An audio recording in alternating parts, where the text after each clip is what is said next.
We're having a conversation. I'm deciding I'm going to listen to you.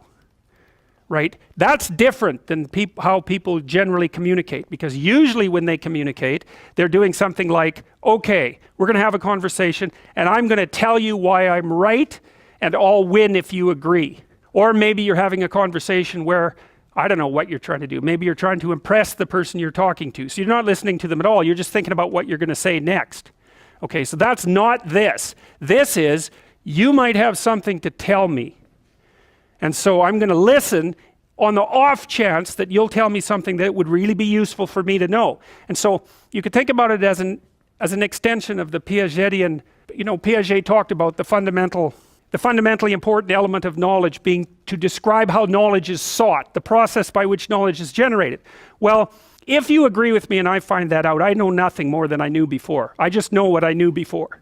And maybe I'm happy about that because, it didn't get challenged. But I'm no smarter than I was before.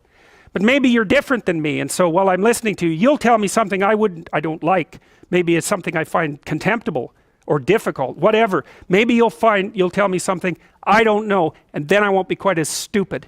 And then maybe I won't run painfully into quite as many things. And that's a really useful thing to know, especially if you live with someone and you're trying to make long-term peace with them, is they're not the same as you. And their way they look at the world and the facts that they pull out of the world aren't the same as your facts. And even though you're going to be overwhelmed with the proclivity to demonstrate that you're right, it is the case that two brains are better than one. And so maybe 9 of the 10 things they tell you are dispensable, or maybe even 49 out of 50, but one thing, all you need to get out of the damn conversation is one thing you don't know.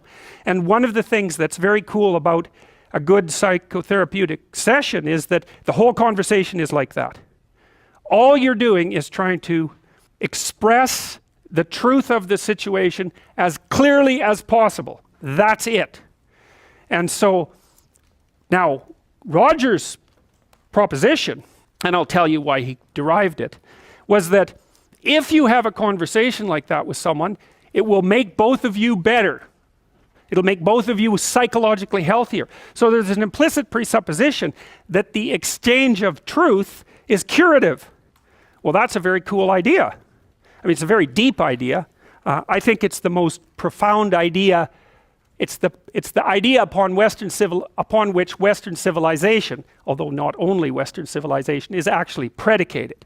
The idea that truth produces health. But for Rogers, that was the entire purpose of the Psychotherapeutic Alliance.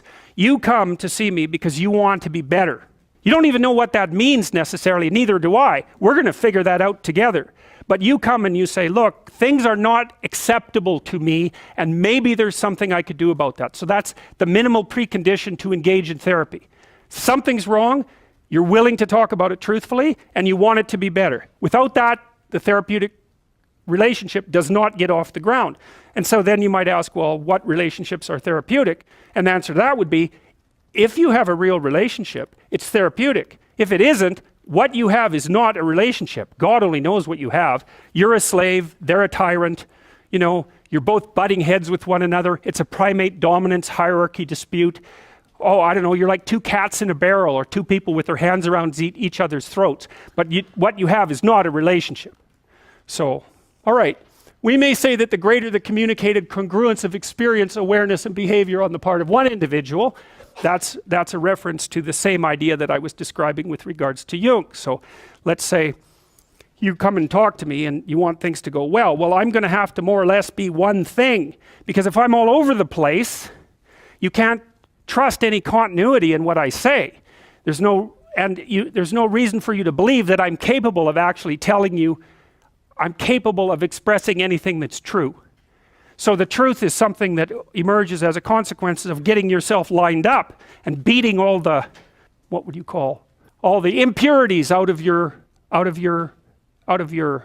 soul, for lack of a better word. You have to be integrated for that to happen, and you do that at least in part by wanting to tell the truth.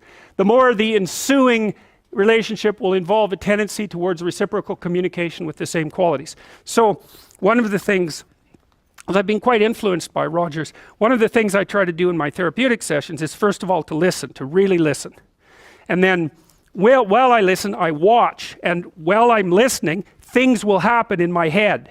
You know, maybe I'll get a little image of something, or I'll get a thought or a question will emerge, and then I'll just tell the person what that is.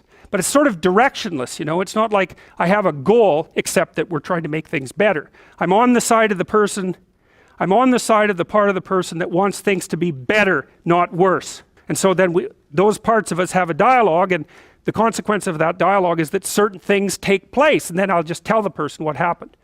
And it isn't that I'm right. That's not the point. The point is that they get to have an hour where someone actually tells them what they think. Here's the impact you're having on me. You know, this is making me angry. This is making me happy. This is really interesting. This reminds me of something that you said an hour ago that I don't quite understand. And the whole point is not for either person to make the proposition or convince the other that their position is correct, but merely to have an exchange of experience about how things are set up. And it's extraordinarily useful for people, because it's often difficult for anyone to find anyone to talk to that will actually listen. And so another thing that's really strange about this listening is that if you listen to people, they will tell you the weirdest bloody things so fast you just cannot believe it. So if you're having a conversation with someone and it's dull, it's because you're stupid. That's why. You're not listening to them properly, because they're weird. They're like wombats or albatrosses or rhinoceroses or something. Like, they're strange creatures. And so if you were actually communicating with them and they were telling you how weird they really are, it would be anything but boring. So, and you can ask questions. That's a really good way of listening. But, you know, one of Roger's points is, well, you have to be oriented properly in order to listen. And the orientation has to be, look, what I want out of this conversation is that the place we both end up is better than the place we left. That's it. That's what I'm after. And if you're not after that, you got to think, why the hell wouldn't you be after that? What could you possibly be after that would be better than that? You walk away smarter and more well-equipped for the world than you were before you had the conversation, and so does the other person. Well, maybe if you're bitter and resentful and angry and anxious and, you know, generally annoyed at the world, then that isn't what you want. You want the other person to walk away worse, and you too, because you're full of revenge. But, you know, you'll get what you want if you do that. So we know from our research that such empathic understanding, it's already defined that. I want to hear you, I want to hear what you have to say so we can clarify it and move forward. I want to have your best interests in mind, and mine as well, but, you know, both at the same time. Your families too, if we can manage that. We're after making things better. We know from our research that such empathic understanding with a person, not about him, is such an effective approach that it can bring about major changes in personality. Some of you may be feeling that you listen well to people and that you have never seen such results. The chances are very great that you have not been listening in the manner that I've described. Fortunately, I can suggest a little experiment that you can do to test the quality of your understanding. The next time you get into an argument with your wife or your friend or a small group of friends, stop the discussion for a moment and, for an experiment, institute this rule. Each person can speak up for himself only after he has first restated the ideas and feelings of the previous speaker accurately. What accurately means is they have to agree with your restatement. Now that's an annoying thing to do, because if someone is talking to you and you disagree with them, the first thing you want to do is take their argument, make the stupidest possible thing out of it that you can, that's the straw man, and then demolish it.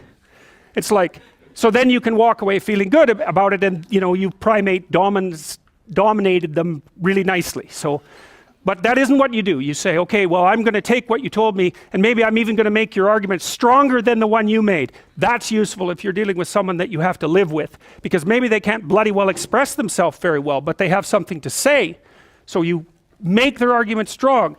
All right, then you see what this would mean. It would mean that before presenting your own point of view, it would be necessary for you to really achieve the other speaker's frame of reference, to understand his thoughts and feelings so well that you could summarize them for him. Sounds simple, doesn't it? But if you'll try it, you'll find that it's the most difficult thing that you've ever done. Okay, good. We'll leave it at that, and then we'll see you on Tuesday.